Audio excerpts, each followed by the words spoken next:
Welcome to फिनस्टॉक्स। फिनस्टॉक्स में आपका स्वागत है। आज हम बात करने वाले हैं कुछ ग्रुप ऑफ शेयर्स के बारे में जो पेनी स्टॉक्स है, जिनका ग्रोथ ग्रेट रिटर्न ये दे सकते हैं, ठीक है, जो कि बाद में हमारे फ्यूचर के लिए बहुत ज्यादा ग्रेट रिटर्न देने वाले हैं। इनका रिटर्न जो है वो ज्यादा हो सकता है, हमें रिस्क लेना पड़ेगा, थोड़ा सा रिस्क लेना है। और ये जो जितने भी शेयर्स आपको बताऊंगा वो ऑलमोस्ट डेट फ्री हैं, एक शेयर को छोड़ के। बट जिस स्टॉक में डेट है उसके पीछे एक बहुत बड़ी मैनेजमेंट कमेंट्री है।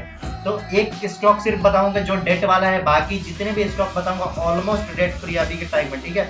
तो आइए हम आ जाते हैं अपने लिस्ट पे कौन कौन से स्टॉक्स हमने पिक किए हैं। तो हमने यहाँ पे पहला ये 4 स्टॉक्स पिक किए हैं। कोनार्ट इंजीनियरिंग लिमिटेड, ये जो है इंजीनियरिंग कंस्ट्रक्शन से रिलेटेड काम करते हैं। आलोक इंडस्ट्रीज लिमिटेड, आलोक इंडस्ट्रीज के बारे में कौन नहीं जानता है, ठीक है। जियो जियोजीत फाइनेंशियल सर्विसेज, ये फाइनेंशियल सर्विसेज में काम करते हैं, एनबीएफसी सेक्टर्स में काम करते हैं, ठीक है, नॉन बैंकिंग फाइनेंशियल सर्विसेज में। लाइक आप इनके सेक्टर का एक बहुत बड़े दिग्गज का अपना नाम जान सकते हैं, बजाज फाइनेंस, ठीक है। उसके बाद है फिर अशोका बिल्डकॉन, ये भी बिल्डिंग एंड कंस्ट्रक्शन से रिलेटेड है, ठीक है। तो आइए हम इन तीनों को एक एक करके देखते हैं, इनके चार्ट पैटर्न को जानते हैं और इसमें स्मार्टली इन्वेस्टमेंट कैसे करें ये हमें देखना है। हर एक वीडियो को आप एकदम स्किप करके नहीं देखिएगा, पूरा अच्छे से देखिएगा, समझ के चलिएगा और सारा अपना इन्वेस्टमेंट इसमें नहीं लगाना है। इनका देखिए मार्केट कैपिटलाइजेशन 7 करोड़ के, एक छोटे मतलब एकदम स्मॉल कैप है, इनकी कैपिटलाइजेशन बहुत कम है। अब देखिए स्टॉक पी एकदम अंडर वैल्यूड है, प्राइवेट कंपनी के होने के अकॉर्डिंग ये पी बहुत ही ज्यादा कम है। ये इनकी पी 9.40 है, ठीक है। अगर हम इसकी करंट प्राइस की बात करें तो 25.2 रुपीज, ये पेनी स्टॉक्स में की गिनती में मैं इसे काउंट कर रहा हूँ, इसकी जो प्राइस है 25.2 रुपीज। और ये अभी दिखाऊंगा आपको इसने कैसा मल्टीपल रिटर्न दिया अभी के टाइम में, ठीक है। अगर इसका आरओसी देखा जाए, रिटर्न ऑन कैपिटल 5.39, और डिविडेंड यानी ये डिविडेंड भी देते हैं 3.98 का, ऑलमोस्ट बैंक के इक्विवेलेंट इनका डिविडेंड है। जितना आपको बैंक देती है 1 ईयर में उतना ये परसेंटेज में दे देते हैं। फेस वैल्यू 10 रुपीज, तो अगर आगे जाके स्प्लिट होता है तो आपको वहां पे भी लॉटरी लगने के चांसेस है, ठीक है। मतलब लॉटरी नहीं, वहां पे आपको फायदा होगा। आगे हम आ जाते हैं इसके चार्ट पैटर्न पे, ठीक है। इनका काम क्या है देखिए, जो मैंने आपको बताया, engaged in providing full range of general contracting project management services, industrial commercial and residential construction. मतलब ये इनका जो काम है कंस्ट्रक्शन से रिलेटेड काम है, ठीक है। यानी ये रियल एस्टेट में वर्क करते हैं और रियल एस्टेट की कंपनियां कितना पैसा बनाती हैं आपको पता है, बहुत ही इसका फ्यूचरिस्टिक है। जब हम इनके प्राइस पे आते हैं तो देखेंगे इनके प्राइस का जो रेंज रहा है 35.9, यानी 52 वीक है 35.9, यानी ऑलमोस्ट 36 रुपीज, 16 से 36 रुपीज।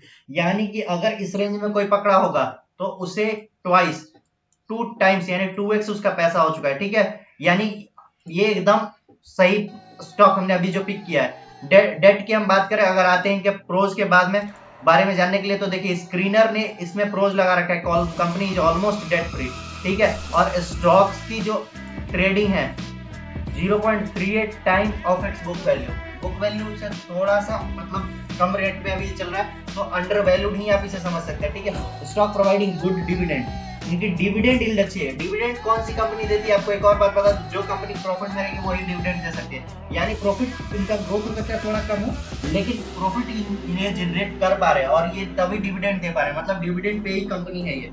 और अगर आप इसमें पैसा लगा के छोड़ देते सिर्फ डिविडेंड ही आप अर्न करें तो आप कुछ दिन में आपने जितना पैसा लगाया था उतना पैसा आपको मिल जाएगा। और बाकी जो आपकी कंपनी ने अगर ग्रोथ दिखाना शुरू करेगी, बूम पे अगर जाएगी, तो ये आपके लिए मल्टी बैगर करोड़पति बनाने वाला शेयर साबित होगा।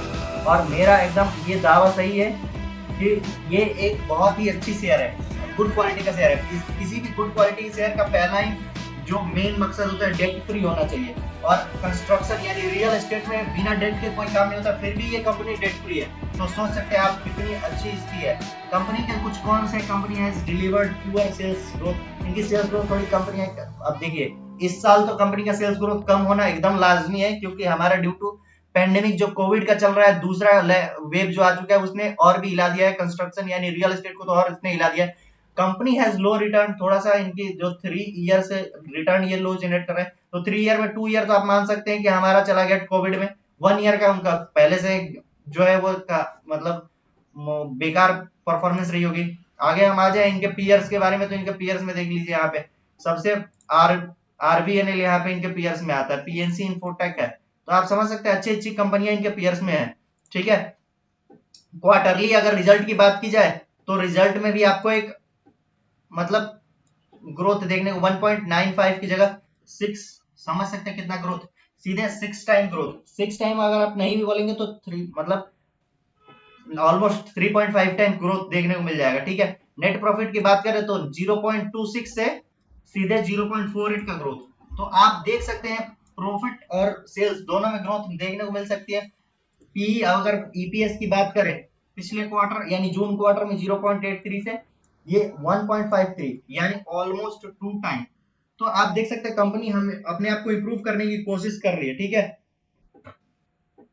अब हम आते हैं अपने दूसरे कंपनी के ऊपर जिसके बारे में हम बात करेंगे शेयर होल्डिंग के पैटर्न के ऊपर। अगर बात की जाए तो यहाँ पे पब्लिक की होल्डिंग थोड़ी सी ज्यादा है, तो थोड़ा सा खतरा यहाँ पे हमें दिख रहा है। बट हाँ, अगर हमें कोई पैनी स्टॉक्स में इन्वेस्ट करना है, यहाँ पे हम अपना मेन कैपिटल नहीं लगाते हैं। पैनी स्टॉक्स में हम वही कैपिटल लगाते हैं जिसमें हम रिस्क ले सके।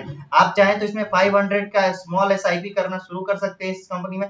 500 नहीं तो 300 से आप स्टार्ट कर सकते हैं, और 300 डालिए फिर भूल जाइए, समझिए कि आपने कहीं वो मतलब रिटर्न इस पे इससे एक्सपेक्ट कीजिए, क्योंकि डिविडेंड में दे दीजिए आपको, आप अपने डाल दिए उसके बाद अपना आराम कीजिए, ठीक है। और ये कंपनी अच्छा ग्रोथ आपको दिखाएगी। अगर हम दूसरी कंपनी की बात करें आलोक इंडस्ट्रीज, आलोक इंडस्ट्रीज की बात अगर हम करें तो फेस वैल्यू 1 रुपीज है और इनके करंट प्राइस 18 रुपए है, 18.8। मार्केट कैपिटलाइजेशन बहुत बड़ा है, उसका जो पिछली कंपनी के बारे में हम बात किया उसके अकॉर्डिंग काफी ज्यादा है। आरओसी नेगेटिव में शो कर रहा है, ठीक है।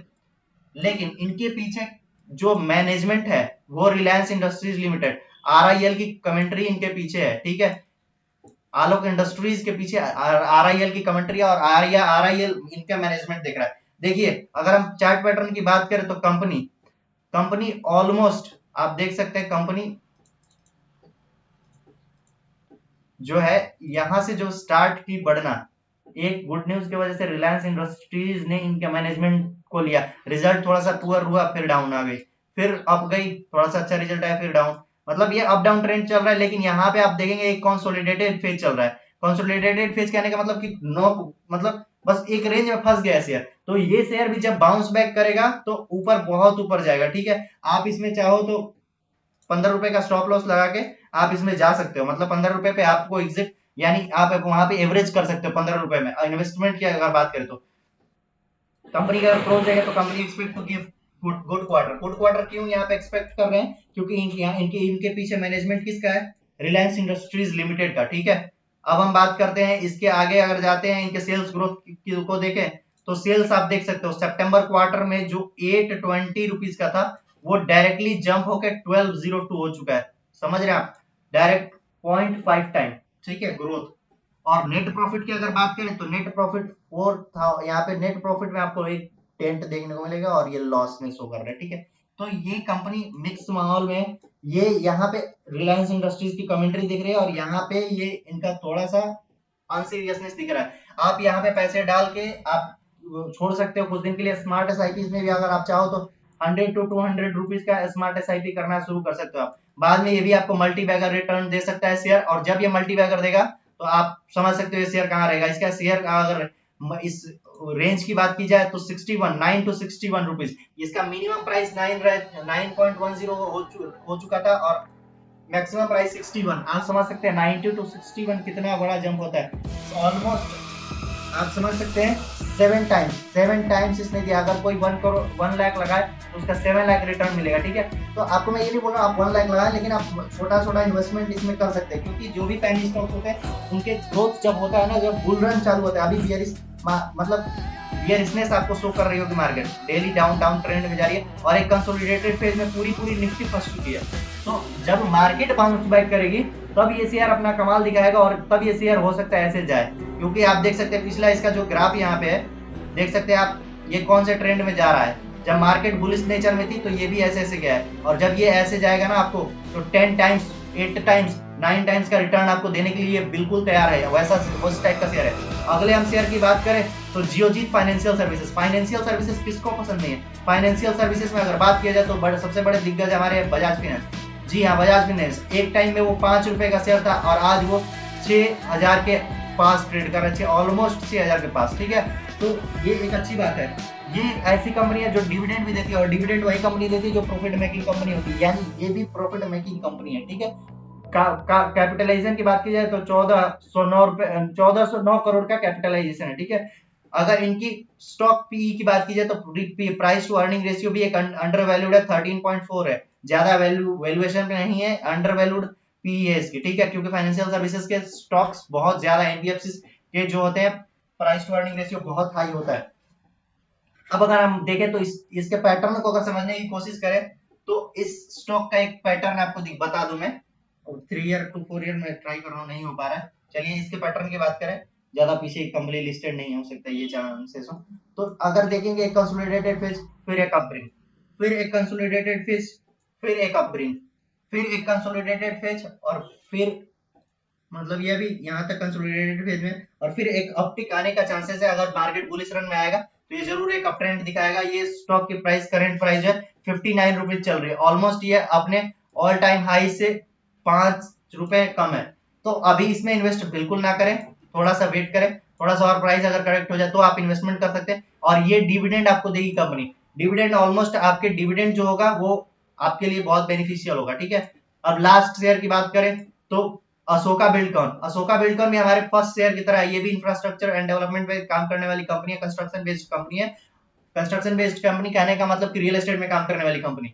स्टॉक पीई की बात करें तो स्टॉक पी 8 रुपीज 8.25 है, यानी ये भी एक अंडर वैल्यूड शेयर है। अंडर वैल्यूड शेयर की एक खासियत ये होती है कि जितने दिन अंडर वैल्यूड है ना उतने दिन ही आपको झिलाएगा, जिस दिन उसकी वैल्यू मार्केट करने शुरू कर दी उस दिन से आपके बल्ले बल्ले हो गए। जैसे कि आप अभी करंटली देख सकते हैं हमारे सेल के बारे में, सेल का सेम पीई था, इसी पीई पे ट्रेड कर रहा था जब वो 58 रुपीज के आसपास था। तो आप देख सकते हैं जो ये स्टॉक है इसकी प्राइस रेंज रह चुकी है 48 से 119 के बीच में, करंटली अभी 78 यानी 78.9 79 आप डायरेक्टली समझते हैं 79 के पास ट्रेड कर रहा है, फेस वैल्यू 5 रुपीज है, तो 78 के आसपास ये ट्रेड कर रहा है। आप चाहें तो इसमें ट्रेड ले सकते हैं, इसमें छोटी मोटी खरीदारी कर सकते हैं, स्मार्ट एसआईपी के साथ छोटी मोटी तैयारी कर सकते हैं, खरीदारी कर सकते हैं। 70 रुपए का स्टॉप लॉस आ गया, यानी 70 रुपए जब हो तो थोड़ा सा, या 70 से 65 से 70 के बीच में है तो आप एवरेज करने की सोच सकते हैं, ठीक है।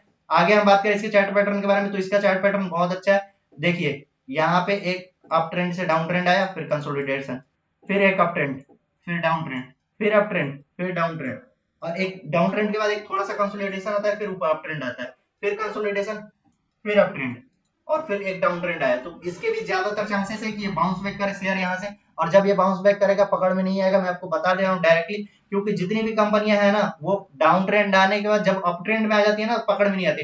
कंपनी का देखिए ग्रोथ ग्रोथ बहुत ही शानदार लगा, और मेरे को बहुत अच्छी बात लगी कि इनका जो सेल्स ग्रोथ है हर ईयर पे, पिछले 10 सालों से हर ईयर पे 21.13% से बढ़ रहा है, जो कि एक अच्छी हेल्दी ग्रोथ दिखा रहा है। 21.1% का ना कोई मतलब बैंक आपको उतना ग्रोथ नहीं दिखा सकता, ठीक है।